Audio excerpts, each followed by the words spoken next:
We're joining you with breaking news from Ferguson, Missouri. Tonight, frustration still palpable. Demonstrations here and around the country, and strong reaction to Officer Darren Wilson's first public comments. That white police officer who shot and killed that black teenager, 18-year-old Michael Brown. Bitter words from Brown's mother following the grand jury's decision not to charge him. We begin with Officer Wilson in his own words, his exclusive interview with our George Stephanopoulos, saying he feared for his life that August day. Yeah, actually it was just a normal day, and I was just patrolling my area. Alone? Alone, yes. We're always alone in Ferguson. Always one-man cars. I was actually on my way to go get lunch. And you're driving to lunch, and what do you see? I see two individuals who I later became to know as Dorian Johnson and Michael Brown. You didn't know then? No, I did not. I saw them walking in the middle of the street, single file, on the double yellow line. I had stopped in front of them and let them walk up towards me. But you're still in the car? Yes, I never even put the car in park. I didn't drive. And as they walked up, I had asked Dorian Johnson, who was the first one, to walk on the sidewalk. And his reply was, well, we're almost to our destination. And I was like, okay, well, what's wrong with the sidewalk? And then as he passed, he just kept walking, ignoring that, is when Michael Brown came next. And he had exchanged some explicit words with me. He had said, what you have to say. First words to you? Yes. And when I looked at him, you know, as law enforcement, we're always trained to look at people's hands. The hands are what will hurt you. And I noticed that his right hand was full of cigarillos. And it kind of all clicked then. You know, the call I'd heard, I was in the vicinity of where they were going. Cigarillos were in his hand. Dorian Johnson was wearing a black shirt. And that's when it hit me that these were the suspects from that stealing. He was aggressive in his manner. Yes. You say, cigarillos in his hand. Did you have any sense that he might be armed? I did not know. I had no idea. Got on the radio and I asked for assistance. What happens next? I had backed up because they had kept walking, ignored everything I had said. You're still in the car? I'm still in the car. I then put the car in reverse and I backed up just past them and kind of blocked the street and them off. And so you're kind of in the middle of the street like this? Yeah, it was like if the street's this way, my car was angled that way. Mm-hmm. It kind of blocked them from escaping, and it just kind of provided a little security for everybody.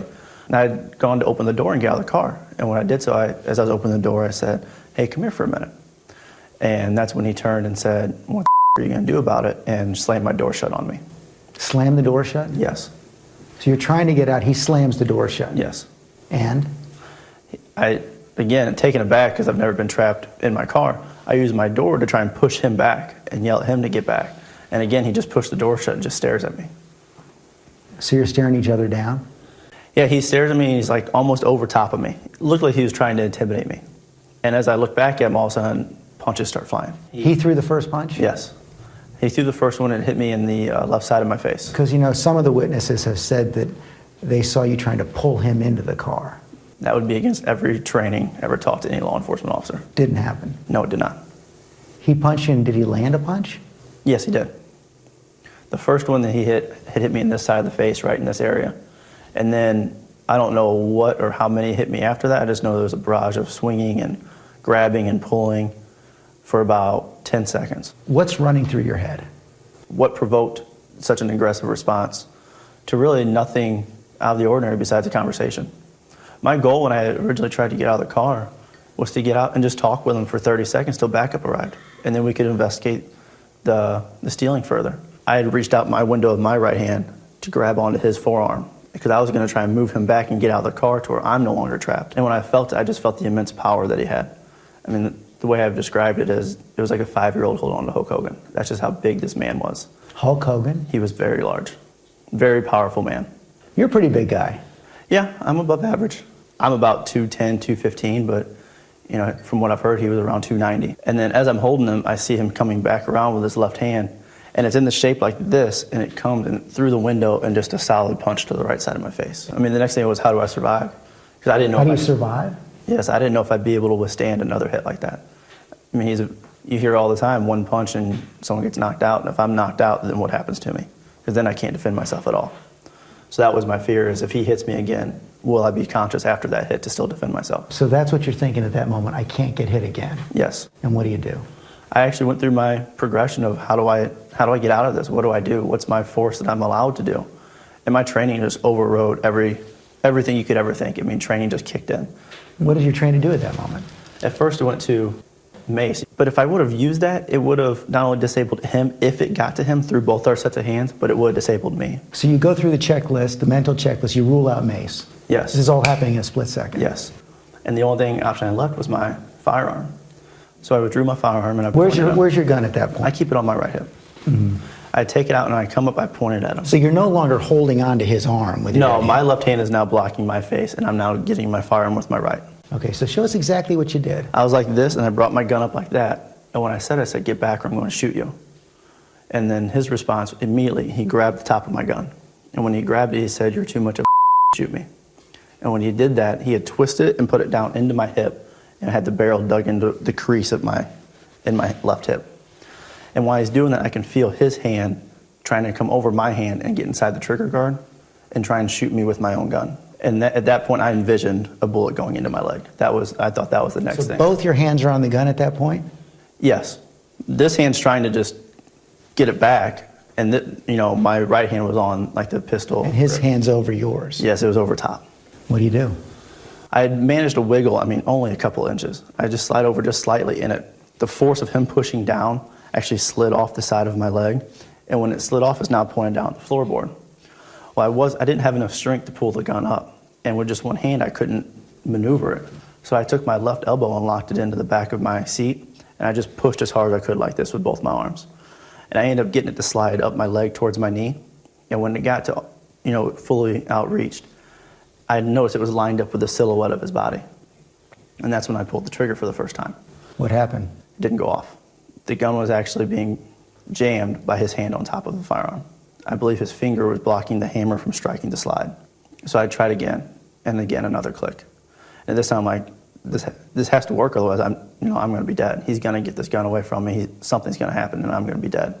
So I pull a third time, and it finally goes off. It went into the door. And when it went into the door, my window had been rolled down. So the glass from the window then exploded out from the door. And when it exploded, I just remember seeing a big chunk of glass come over my hand, and I see blood on my hand. And I didn't know what it was from originally. Later I found out it was actually his blood because I wasn't cut.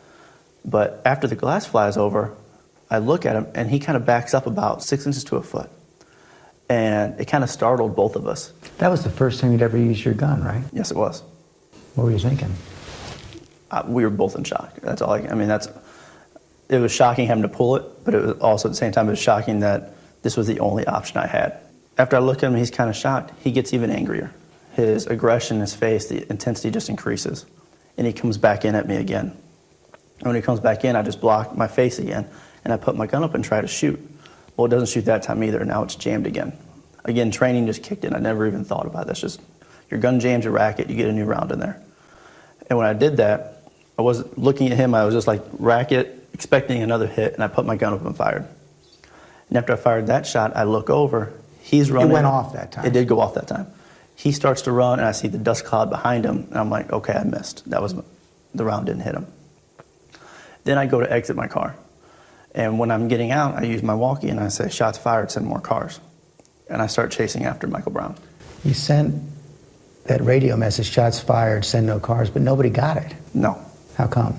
Found out later my radio during all the altercation, which was down on the side, which is where my portable radio's kept, the channel was changed from 1 to 3. That moment before the second shot, you guys are staring at each other, and you said there was a look in his eye like something you'd never seen before. Mm-hmm. You described it as a demon. Mm-hmm. It was a very, very intense image he was presenting. I was so shocked by the whole interaction because this was escalated so quickly from a simple request to now a fight for survival. And it still doesn't make sense to me why someone would act in that way and be so mad instantly, so aggressive instantly. And he then does run away. Yes, he does. How far does he go? I don't know, around 30, 40 feet. At that moment, you've called for help. Yes. Why not stay in the car? He's running away. My job isn't to just sit and wait. I have to see where this guy goes. My goal wasn't to arrest him. My goal was to maintain visual on him. And I was worried. You mean you weren't going to arrest him alone? Not alone, no. I knew I had backup on the way. And then he stops? He does stop.